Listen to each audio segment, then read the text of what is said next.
அஸ்ஸலாமு அலைக்கும். உங்கள் மீது சாந்தியும் சமாதானமும் உண்டாகட்டும். இன்றைய காலை பொழுது உங்கள் அனைவருக்கும் இனிய பொழுதாக அமையும். எல்லாம் வல்ல இறைவனை பிரார்த்தித்தவனாக இன்றைக்கும் கோயத்துடைய பல முக்கியமான செய்திகளை பற்றி தான் பார்க்க போகிறோம். வீடியோவை கடைசி வரைக்கும் பாருங்க. தெரியாத நண்பர்களுக்கும் மறக்காம ஷேர் பண்ணுங்க. வீடியோ பிடிச்சிருந்தா ஒரு லைக் பண்ணுங்க, சப்ஸ்கிரைப் பண்ணுங்க. கோயத்துடைய டினார் மதிப்பு உள்ளதா பார்த்தரலாம். இலங்கைக்கான ரூபாயில் ஒரு தினாரின் மதிப்பு 991 ரூபாய் 8% உள்ளது. இந்தியாவின் ரூபாயில் ஒரு தினாரின் மதிப்பு 272 ரூபாய் 35% உள்ளது.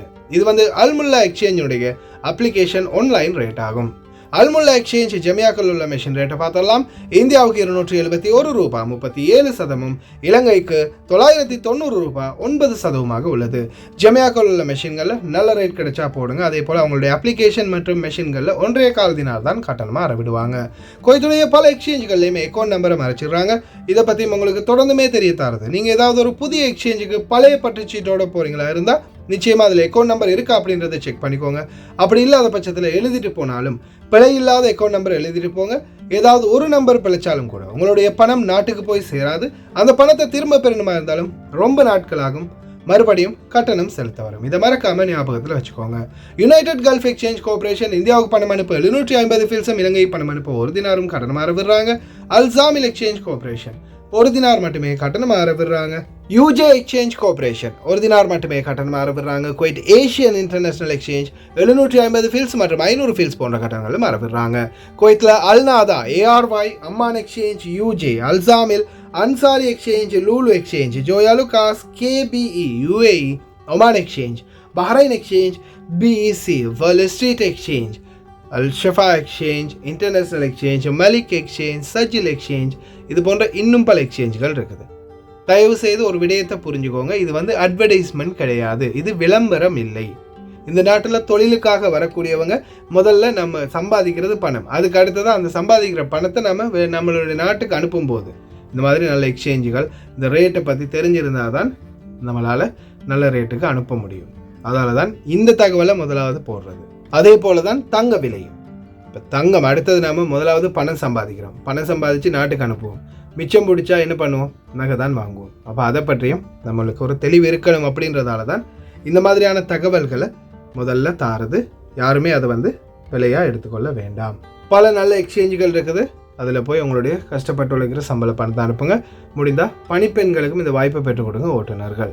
குவைத்துடைய தங்க விலையை பார்த்தரலாம். 1 கிராம் 18 கேரட் தங்கத்தின் விலை 17 தினார் 279 ஃபில்ஸ். 1 கிராம் 21 கேரட் தங்கத்தின் விலை 20 தினார் 159 ஃபில்ஸ். 1 கிராம் 22 கேரட் தங்கத்தின் விலை 22 தினார். 1 கிராம் 24 கேரட் தூய தங்கத்தின் விலை 23 தினார் 39 ஃபில்ஸ். மறுபடியும் தங்க விலை படிப்படியாக குறைஞ்சி வருது.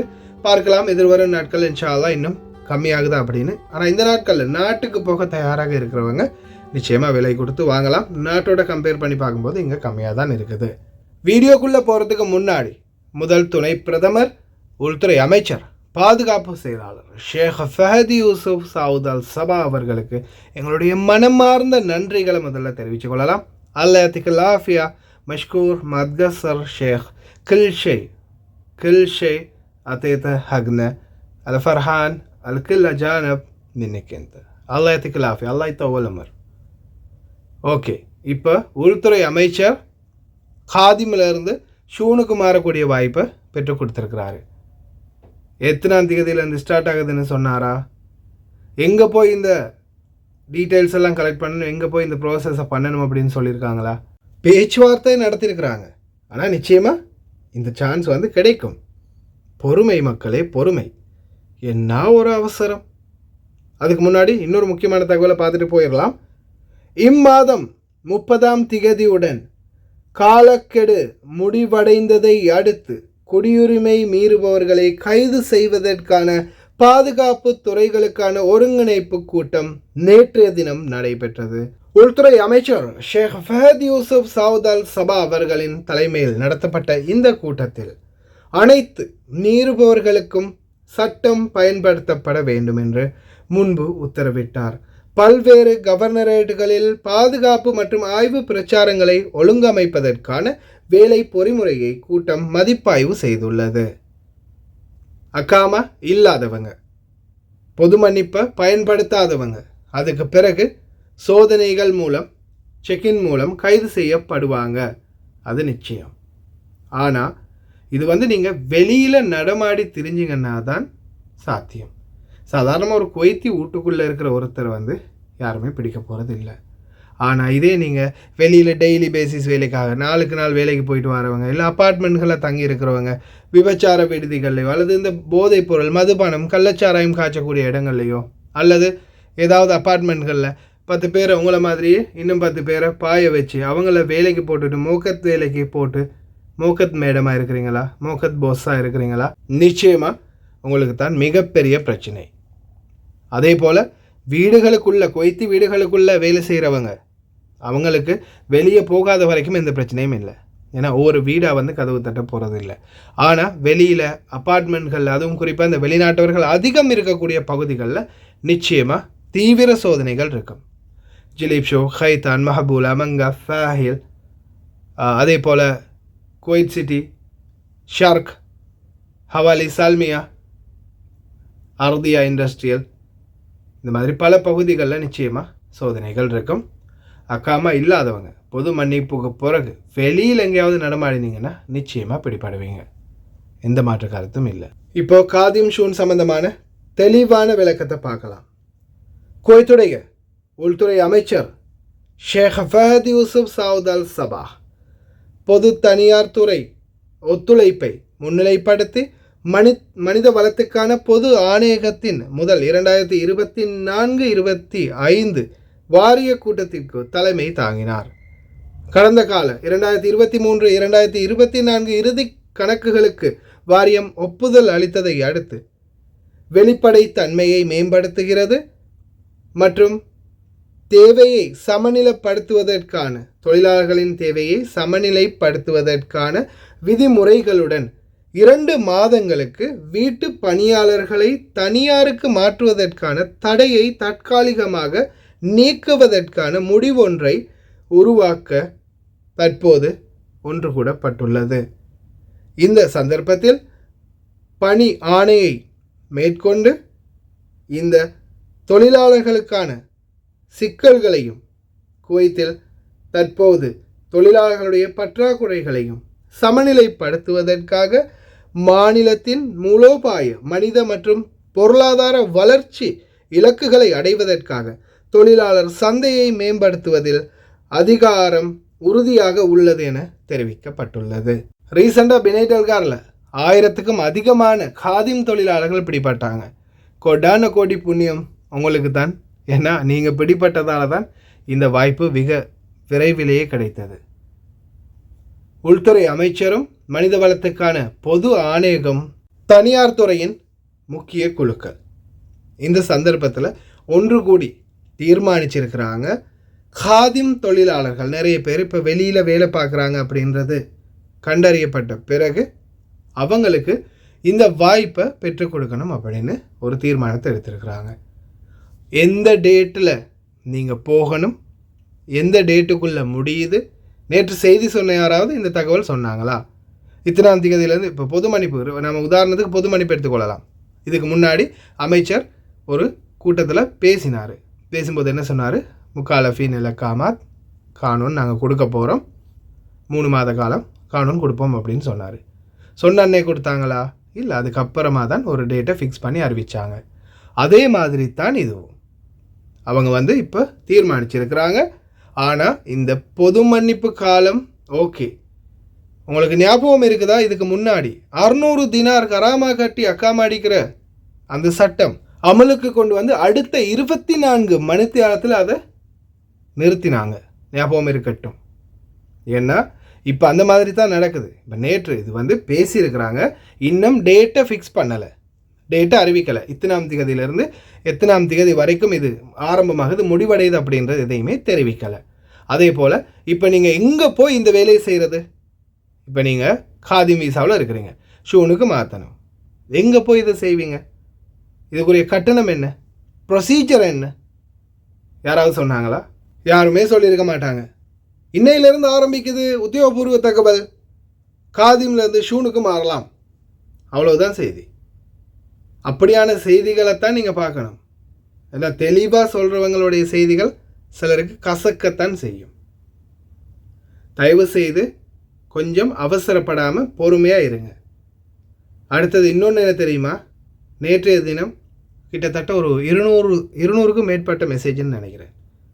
ஒருத்தர் காதிம்லேருந்து ஷூனுக்கு மாறுறது எப்படி, இன்னொருத்தர் எப்பையிலேருந்து ஸ்டார்ட் எப்பையில் முடியுது, இன்னொருத்தர் வெளியில் கஃபீல் ஒருத்தர் இல்லையா, ஷூ நக்காமல் அடித்து கொடுக்குற கஃபீல் ஒன்று இல்லையா, இன்னொருத்தர் கஃபீல் காதிமில் இருக்கிற வீசாவை வந்து கேன்சல் பண்ண மாட்டேன், ரிலீஸ் தர மாட்டேன், கேன்சல் பண்ணி தான் அனுப்புவேன் அப்படின்னு சொல்கிறாரு. என்ன பண்ணலாம்?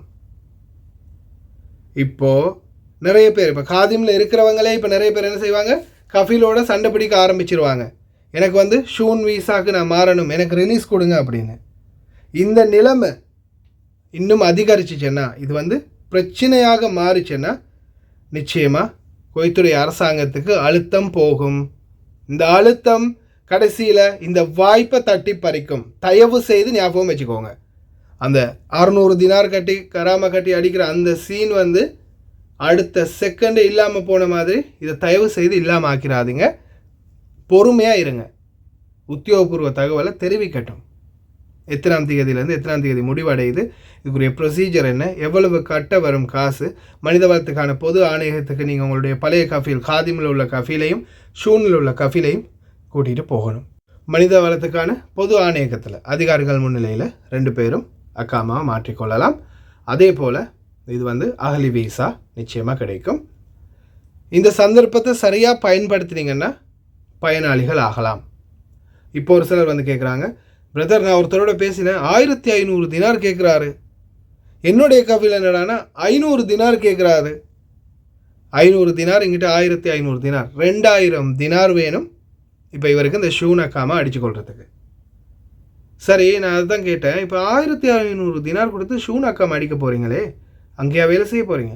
இல்லை பிரதர், நான் வந்து அங்கே அவர்கிட்ட ஷூனை மாற்றி அடித்து எடுத்துகிட்டு வெளியில் வேலை பார்க்க போகிறேன். யாராவது வந்து என்னை அடிங்கப்பா, இந்த நடு ஜாமத்தில் உட்காந்து நியூஸ் போடுறதுக்கு அடிங்கப்பா, யாராவது வந்து அடிங்க, மண்டையை உடைங்க, 4 நாள் ஹாஸ்பிட்டல்லையாவது போய் படுக்கிறேன் நிம்மதியாக. சகோதர சகோதரிகளே, இந்த காதிம் வீசாவில் நீங்கள் வெளியில் வேலை பார்க்குறீங்க, இது வந்து சட்ட விரோதம், பணிச்சட்டத்தை மீறும் குற்றம். நீங்கள் வந்து இப்போ கடைகளில் வேலை பார்க்குறீங்க, மத்தாம்களில் வேலை பார்க்குறீங்க, ஷோரூம்களில் ஒவ்வொரு இடங்களில் வேலை பார்க்குறீங்க, அந்த இடத்துல எக்ஸ்பீரியன்ஸ் இருக்குது, அதே இடத்துல நீங்கள் பல காலமாக வேலை செய்கிறீங்க, ஆனால் காதிமில் வேலை செய்கிறீங்க, அந்த இடத்துல உங்களுக்கு ஷூனுக்கு மாற்றிக்கொள்கிறதுக்கான அவகாசம் தான் தந்திருக்கிறாங்க.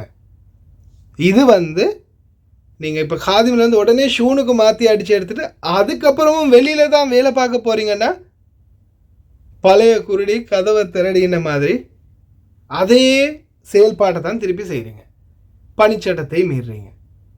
தயவு செய்து புரிஞ்சுக்கோங்க. காதிம் வீசாவில் வந்து ஷூனுக்கு மாறினீங்கன்னா நீங்கள் எங்கே இருக்கிறீங்களோ அங்கே தான் வேலை செய்யணும். அதுக்கு பிறகு நீங்கள் ஷூனுக்கு மாறிட்டு அதுக்கப்புறமும் வெளியில் தான் வேலை பார்க்குறீங்கன்னா பிடிச்சி ஃபிங்கர் வச்சு நாடு தான் கடத்த போகிறாங்க. ஞாபகத்தில் வச்சுக்கோங்க.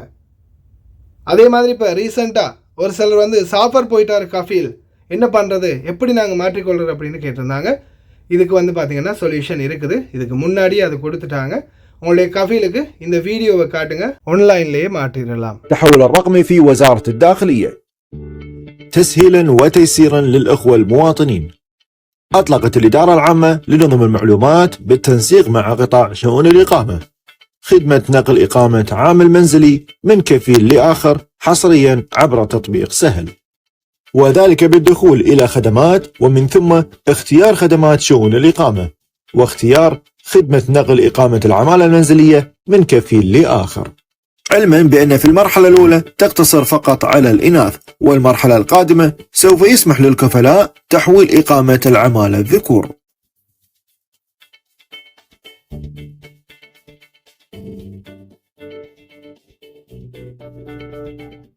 حيث يقوم الكفيل الحالي بتقديم طلب تحويل الإقامة من كفالته إلى كفيل آخر من خلال اختيار العاملة من قائمة المكفولين ومن ثم إدخال الرقم المدني للكفيل الجديد. بعدها يتم إرسال إشعار للكفيل الجديد لتأكيد موافقته من عدمه، ويحق للكفيل الحالي إرسال إشعار واحد وصلاحيته 2 ساعات فقط لتنفيذ العملية بمجرد الإرسال، ويحق له إرسال إشعار آخر في حال تعذر إتمام العملية، بشرط أن يكون الكفيل كويتي الجنسية متزوج ولا يقل عمره عن 18 سنة، بالإضافة على عدم توافر موانع على الكفيل الجديد والعاملة المنزلية المراد تحويل إقامتها.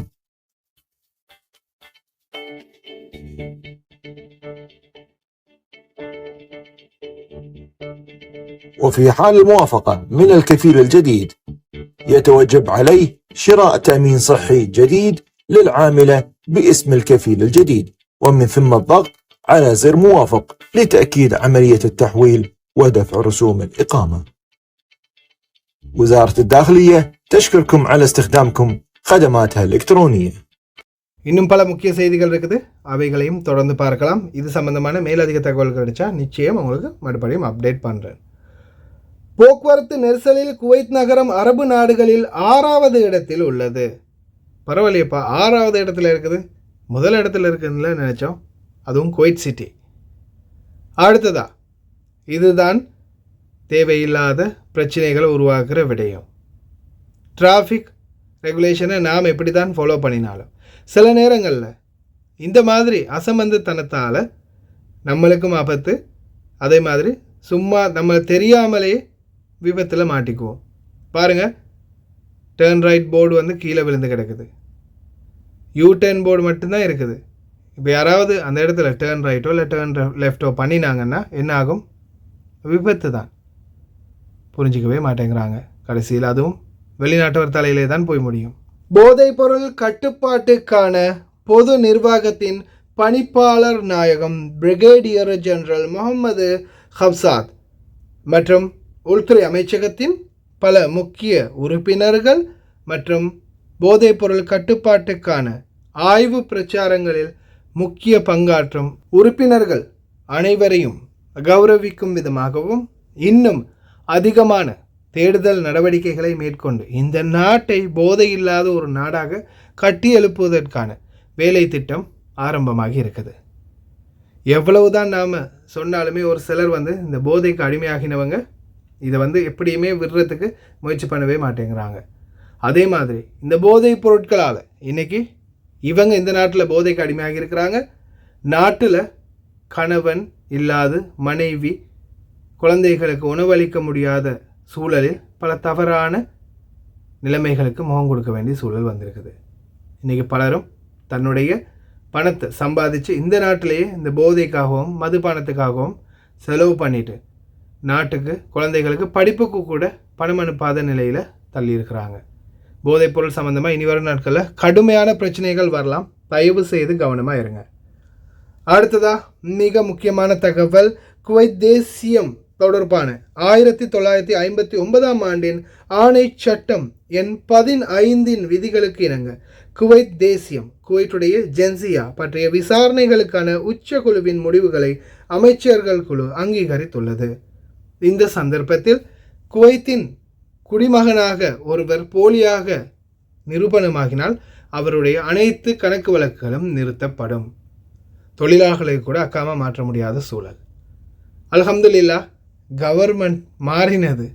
பல விடயங்களை இன்றைக்கு வரைக்கும் நாம் புதிதாக பார்த்துக்கிட்டே இருக்கிறோம்.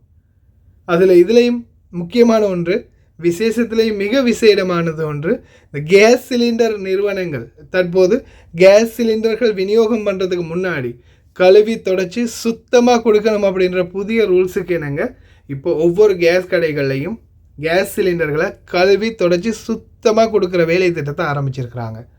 உண்மையிலே இந்த சில இடங்களில் கேஸ் சிலிண்டர் பார்த்திங்கன்னா ரொம்ப மோசமாக இருக்கும். அவசரத்துக்கு ஒரு கேஸ் சிலிண்டரை கட்டி அணைச்சி கூட தூக்க முடியாது, அவ்வளவு டஸ்ட்டாகவும் அழுக்காகவும் இருக்கும். அல்ஹம்துலில்லாஹ், இனி வரும் நாட்களில் புது மாப்பிள்ளை மாதிரி புது பொலிவுடன் கேஸ் சிலிண்டர்கள் அனைத்துமே வரும்.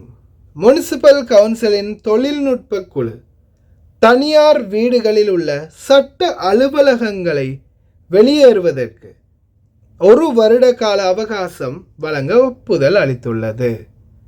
சட்ட அலுவலகங்கள், முஸ்தஷார், நீதிபதிகள் மற்றும் வழக்கறிஞர்கள் மற்றும் சில இந்த மாதிரி அந்த கவுன்சிலிங் கொடுக்குற இடங்கள், இது வந்து பார்த்திங்கன்னா தனியார் வீடுகள், குவைத்தி குடிமக்கள் இருக்கக்கூடிய குவைத்தி குடியிருப்பு பகுதிகளில் இருக்கக்கூடிய தனியார் வீடுகளில் வந்து பார்த்திங்கன்னா இனிமேல் இவங்க வந்து ஒரு வருட காலத்துக்கு பிறகு இருக்க முடியாது. அதுக்கப்புறமா அவங்க எங்கேயாவது மெக்தப்போ அல்லது ஏதாவது அப்பார்ட்மெண்ட்களில் பெரிய பெரிய இடங்களில் கடைகளை பார்த்தோ போயிடணும். வீடுகளுக்குள்ளே இனிமேல் இந்த மாதிரி ஆஃபீஸ் இருக்கக்கூடாது அப்படின்னு தெரிவிச்சுக்கிறாங்க. அடுத்ததாக குவைத்துடைய முனிசிபாலிட்டி தொடர்ந்துமே கண்காணிச்சுக்கிட்டே இருக்கிறாங்க ஒவ்வொரு பகுதிகளும். இதன் அடிப்படையில் விதிமீறல்களை கண்காணித்து ஜாபரல் அகமத் நகரில் உள்ள ஒரு கட்டுமானத்துக்கு பணிகளை நிறுத்த உத்தரவிட்டுள்ளது.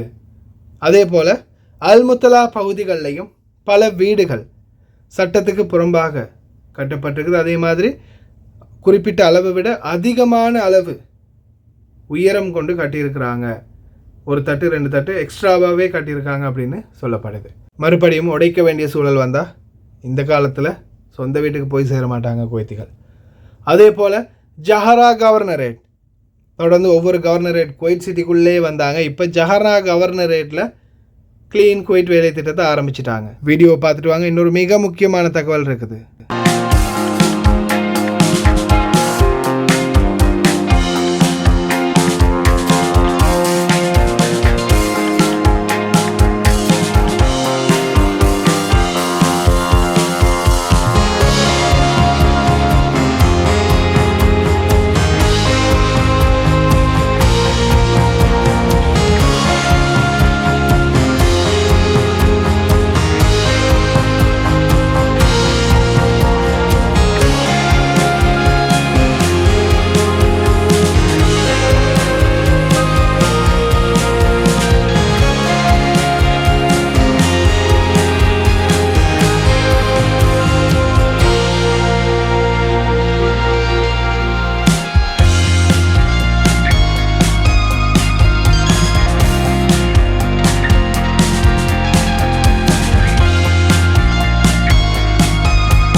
பாலைவன பகுதிகளுக்கு அல்லது தெரு ஓரங்களில் சாப்பிட்டாலோ தயவு செய்து நைலோன் பைகளை குப்பைகளில் வீசுங்க. தயவு செய்து தெரு ஓரங்களில் போடாதீங்க. கிலோ கணக்கில் ஒட்டகத்தின் வயிற்றிலிருந்து நைலோன் பைகள் வெளியேற்றப்படும் ஒரு வேதனையான காட்சி ஒன்று பதிவாகி இருந்துச்சு.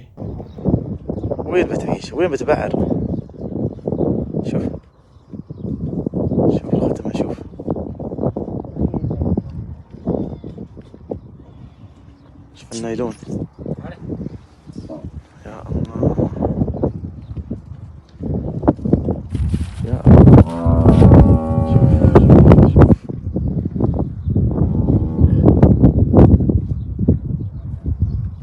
شوف القراطيس شو القراطيس شو الاكياس كياس كله كيس نايلون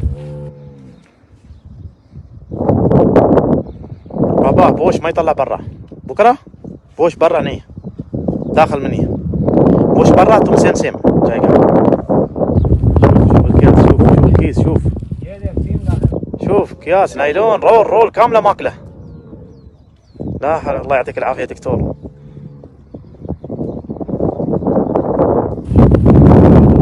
لا بالله وين مسكينه بس عليها متحمله ما فيش نايلون كله.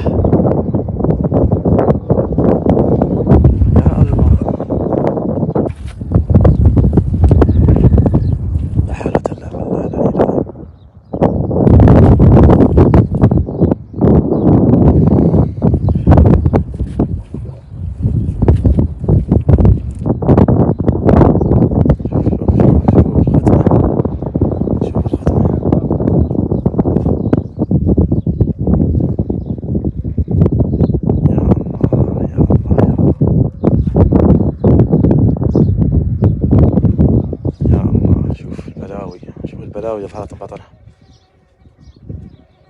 ناقة ما تاكل الحرارة ما تفارقها.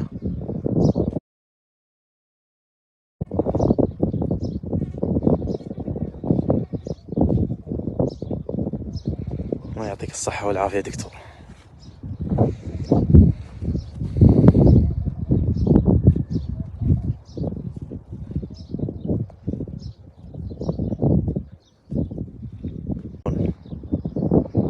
குப்பை மேடுகள்லேருந்து பறந்து போகிறது. உண்மையிலேயே இந்த நைலோன் கீஸை பேன் பண்ணுங்கன்னு சொல்கிறது காரணம் இப்போ புரியுதா? இந்த மாதிரி உயிரினங்கள், 5 அறிவு ஜீவன்கள், நம்மளுக்காவது ஏதாவது ஒன்றுனா வலி வேதனைன்னா சொல்லலாம், அதுங்களுக்கு அது சொல்லவும் தெரியாது. பாவம், இந்த 5 அறிவு ஜீவன்கள் கூட பாதிக்கும். அதனால தான் குறிப்பாக பல இடங்களையும் நைலோன் கீஸ்களை, நைலோன் பேக்குகளை வந்து தடை பண்ணிக்கிட்டு வராங்க. அதே மாதிரி இந்த பாலைவன பகுதிகளுக்கு சாப்பிட போகிறவங்க, ட்ரிப் போகிறவங்க, தயவு செய்து குப்பைகளை, நைலோன் பைகளை வெளியில் வீசாதீங்க. அது இந்த மாதிரி அப்பாவி உயிரினங்களையும் பாதிக்கும். ஓகே ஃப்ரெண்ட்ஸ், வெளியில் அக்காமா அடித்து வேலை செய்கிறத தவிர்க்கிறதுக்காகத்தான் காதிம் டு ஷூன் கொண்டு வந்திருக்கிறாங்க. மறுபடியும் அதே முட்டாள்தனத்தை செய்யாதீங்க. 1000 தினார் 2000 தினார் கொடுத்து ஷூனில் வீசா அடிச்சுட்டு வெளியில் வேலை பார்த்தீங்கன்னா அதே நிலைமை தான். ஃபிங்கர் வச்சு நாடு கடத்திடுவாங்க. இதாவது 600 போச்சு, அது 2000 1500ன்னு போகும். ஞாபகத்தில் வச்சுக்கோங்க. கடைசி வரைக்கும் பார்த்து எல்லாருக்குமே ரொம்ப நன்றி. தெரியாத நண்பர்களுக்கும் மறக்காமல் ஷேர் பண்ணுங்கள். வீடியோ பிடிச்சிருந்தால் ஒரு லைக் பண்ணுங்கள், சப்ஸ்கிரைப் பண்ணுங்கள், மறக்காமல் பெல் பட்டனையும் ஆல் செலக்ட் பண்ணுங்கள்.